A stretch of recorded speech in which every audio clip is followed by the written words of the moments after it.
दिल्ली चुनाव को लेकर के कर लेते हैं। दरअसल दिल्ली चुनाव से जुड़ी ये खबर है, राहुल गांधी करेंगे चुनावी रैली। तो मादीपुर में राहुल गांधी प्रचार प्रसार करते हुए दिखाई देंगे और प्रियंका गांधी भी उनके साथ में दिखाई देंगे। तो मुस्तफाबाद में जनसभा भी होनी है। राहुल गांधी चुनावी रैली करने वाले हैं। फिलहाल दिल्ली विधानसभा चुनाव के तहत आप देख रहे हैं कांग्रेस की ओर से लगातार राहुल गांधी कमान संभाले हुए हैं। मादीपुर में उनका अब पहली जो जनसभा है, फिर प्रियंका गांधी मुस्तफाबाद में करेंगी जनसभा। नांगलोई में भी रोड शो करेंगी प्रियंका गांधी। तो फिलहाल कांग्रेस की ओर से भाई बहन के जोड़े इस वक्त चुनावी मैदान में प्रचार प्रसार करने के लिए, यानी राहुल गांधी और प्रियंका गांधी इस वक्त चुनावी मैदान में हैं। अपने अपने उम्मीदवारों के लिए प्रचार प्रसार किया जा रहा है। फिलहाल जहां एक और बीजेपी की ओर से तमाम दिग्गज बड़े चेहरे आपको जमीनी स्तर पर दिखाई दे रहे हैं, तो कांग्रेस की ओर से मुख्य तौर पर अब तक दो चेहरे ही हमने देखे, राहुल गांधी और प्रियंका गांधी। ऐसे में कांग्रेस इस बार इस चुनाव को कितना भुना पाती है और क्या वाकई जब इन तमाम पार्टियों की किस्मत का फैसला होगा 8 फरवरी को, तो क्या इसमें जो ये रैलियां अब तक इन पार्टियों की ओर से की जा रही हैं, इसका किसी को फायदा मिलेगा और किसको नुकसान मिलता है? क्योंकि इसमें जो मुकाबला त्रिकोणीय बताया जा रहा है, कई पार्टियों की ओर से ये भी आरोप लगाए जा रहे हैं कि इन तीन पार्टियों में एक पार्टी किसी भी एक पार्टी का वोट काटने का काम कर सकती है। हालांकि बहुत सीटें उनके पास नहीं जाएंगी, लेकिन इशारों इशारों में हर कोई एक दूसरे पर ही ये टिप्पणियां कर रहा है। अब देखना यही है कि आखिर वोट कटता किस पार्टी का है और फायदा किस पार्टी को मिलेगा। इंतजार 8 फरवरी तक, क्योंकि 5 फरवरी को तो मतदान होगा, लेकिन मतगणना यानी रिजल्ट का दिन है 8 फरवरी को, और तभी यह स्पष्ट हो पाएगा कि आखिर दिल्ली में इस बार आम जनता ने किसकी सरकार को चुना है। तो री एंट्री करने की कोशिश कांग्रेस की ओर से खोए हुए उस वर्चस्व को और साथ ही उस सियासत को दोबारा ढूंढने की कोशिश की जा रही है, तलाशने की कोशिश उस सियासी जमीन को भी की जा रही है कांग्रेस की ओर से, जो एक अरसा पहले अब कांग्रेस खो चुकी है। खासतौर में जब दिल्ली में अपने अस्तित्व को लेकर के कांग्रेस को लेकर ये कहा जाता है कि 2 बार मौका जरूर था, बावजूद इसके 2008 के बाद से हमने कांग्रेस की सरकार सत्ता में वापसी करते हुए नहीं देखी। और रही बात बीजेपी की, हमने ये भी देखा कि कैसे अब तक 26 सालों का समय बीत चुका है, लेकिन बीजेपी की वापसी सत्ता में दिल्ली में नहीं हो पाई है। और आम आदमी पार्टी लगातार 2 बार से चुनाव जीती है। अब ये तीसरा मौका, क्या हैट्रिक होगी आम आदमी पार्टी के लिए या इस बार कुछ उलटफेर होगा? 8 फरवरी का इंतजार है। इस पर ज्यादा जानकारी के साथ कंचन कनौडिया हमारे साथ जुड़ चुके हैं। कंचन, आपसे जानना चाहेंगे कि राहुल गांधी और प्रियंका गांधी दोनों भाई बहन की जोड़ी आज चुनावी प्रचार प्रसार करने के लिए चुनावी मैदान में तो उतर रही हैं। इसका कितना फायदा हम समझ सकते हैं कि कांग्रेस को मिलेगा? क्योंकि बीजेपी की तरफ से बहुत बड़े बड़े चेहरे अब तक उतर चुके हैं, लेकिन कांग्रेस की तरफ से सिर्फ 2 मुख्य चेहरे दिखाई दे रहे हैं।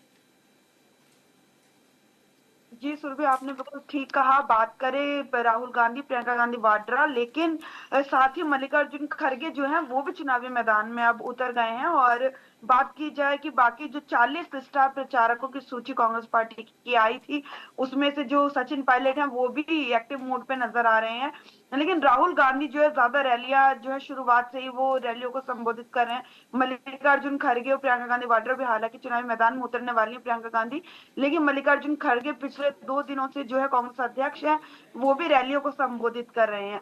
तो माना जा रहा है कि जितने बड़े चेहरे थे, जो 40 सूची में दिए गए थे, 40 बड़े चेहरे थे, वो कहीं ना कहीं अपना चुनाव प्रचार करते हुए अपने कांग्रेस उम्मीदवारों के लिए नजर जरूर आएंगे। हालांकि 5 तारीख का समय बेहद करीब आ गया है और अभी तक वो चेहरे नजर नहीं आए, लेकिन जो पूरा दारोमदार है वो राहुल गांधी के कंधों पे नजर आया। राहुल गांधी लगातार रैलियां कर रहे हैं, लोगों से मिल के बातचीत कर रहे हैं और तमाम तरीके का जो उम्मीदवार है, मैं आपको बताना चाहूंगी सुरभि, जो उम्मीदवारों की तरफ से जो एक सभी आप कैंडिडेट्स एक मांग कर रहे थे, वो लगातार राहुल गांधी की जो है वो ज्यादा मांग आ रही थी। तो उसको देखते हुए राहुल गांधी के जो रैलीज है वो लेकिन कंचन, यही तो सवाल है ना कि पहले तो ये भी कहा जा रहा था कि मल्लिकार्जुन खड़गे भी चुनावी प्रचार प्रसार करते हुए दिखाई देंगे, सोनिया गांधी भी चुनावी मैदान में प्रचार करने के लिए उतरेंगी, लेकिन अब जब हम ये देख रहे हैं कि सिर्फ राहुल गांधी और अब हाल फिलहाल में हमने प्रियंका गांधी को देखा है, तो क्या आपको नहीं लगता कि कहीं ना कहीं कांग्रेस को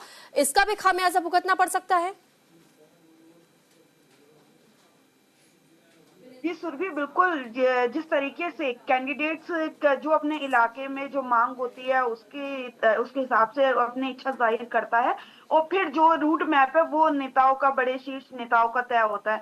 तो राहुल गांधी की ऐसे में मांग ज्यादा थी। हालांकि सोनिया गांधी के बारे में कहा गया था वो चुनावी मैदान में उतरेंगे, लेकिन उनकी तबीयत ज्यादा ठीक नहीं रहती है, बीमारी से वो जूझ रही हैं, तो उसके रहते हुए एक तो वो अभी अभी तक चुनावी मैदान में नजर नहीं है। हालांकि एक सूत्रों के हवाले से जानकारी तो आई थी, लेकिन अभी तक वो मैदान में नहीं उतरी हैं।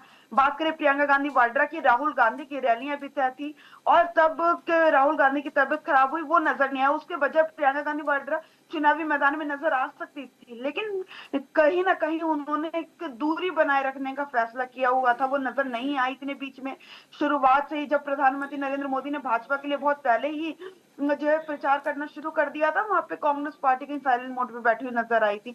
अब कांग्रेस अध्यक्ष चुनावी मैदान में उतर तो रहे हैं, लेकिन अंतिम समय है, बहुत ही कम समय रह गया है ऐसे समय पे उतरकर, और पहले से ही कैंडिडेट्स के साथ यदि जब रैलीज की जाती है तो जनता पर ज्यादा इफेक्ट पड़ता है, और एक जो है अपने नैरेटिव सेट करने में जो है कि उम्मीदवार हो या फिर पार्टी शीर्ष नेतृत्व हो, वो तो मेहनत करती है, तो वो एक नैरेटिव सेट करने में कामयाबी भी हासिल होती है। लेकिन इतने कम समय में रैलियों को संबोधित करना और फिर ये राहुल गांधी की मांग उसमें आना, तो एक जाहिर सी बात ठीक है है। कि कांग्रेस पार्टी को इतनी लेट कैंपेन शुरू करने का खामियाजा तो भुगतना पड़ ही सकता है। लेकिन कांग्रेस पार्टी जो है कम समय में अब ज्यादा जो है लोकप्रियता, और जिस प्रकार से राहुल गांधी अटैक कर रहे हैं, मीडिया पे अटैक कर रहे हैं, बात केजरीवाल को सीधा कटघरे में घेर रहे हैं, जो हम कंचन, शुरुआत से लेट बता कैंपेनिंग क्या ओवर कॉन्फिडेंस भी इसे कहा जा सकता है? क्योंकि कहीं ना कहीं हमने देखा था कि जिस वक्त भारत जोड़ो यात्रा हुई थी और कहीं ना कहीं हमने ये भी देखा कि भारत जोड़ो यात्रा के साथ पद यात्राएं भी निकाली गई, न्याय यात्रा भी निकाली गई, और अब इन दिनों जिस तरह दिल्ली